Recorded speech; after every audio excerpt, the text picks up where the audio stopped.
Chris, a lot of people think retailers have more pricing power now because we have inflation now. We didn't have it then. Welcome.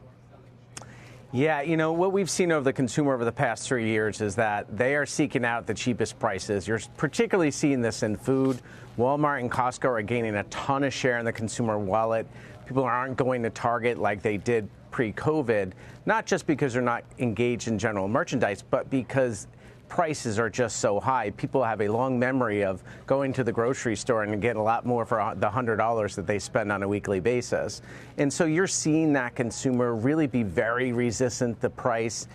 You're seeing this in eggs right now. There's some elasticity. I think that's squeezing the wallet a little bit as we speak. So I think it's going to be much more difficult, especially in discretionary categories, to pass along tariffs. Now, they will pass along. The retailers will have to eat a little bit. The manufacturer is going to eat a little bit. But there's also going to be an elasticity impact. Broadly, what do you think it means? So if we're talking, look, there's the banner, a weakening consumer, right? Does that mean I have to stay away from discretionary? It's funny. COVID created an economic scenario like no other. When we were all stuck at home in 20 and 21, we painted every wall in the house. We bought multiple TVs. We bought laptops. We bought sofas. We bought patios and grills.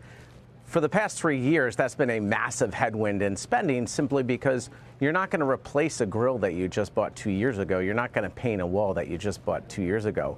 What we're actually seeing now, like you saw with Home Depot, Lowe's, Wayfair, and others, is that consumption of those goods, especially related to home, but also electronics, is starting to trend back to wage growth.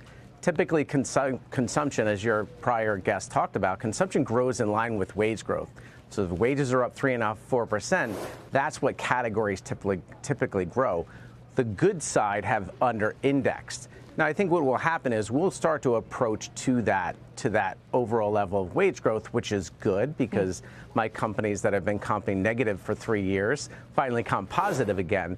But if you put tariff on top of that, it's going to have an implication to how high in terms of the recovery becomes and also their profitability, because the retailers will have to eat some of it, particularly in these discretionary categories that have high sourcing in China and maybe Mexico.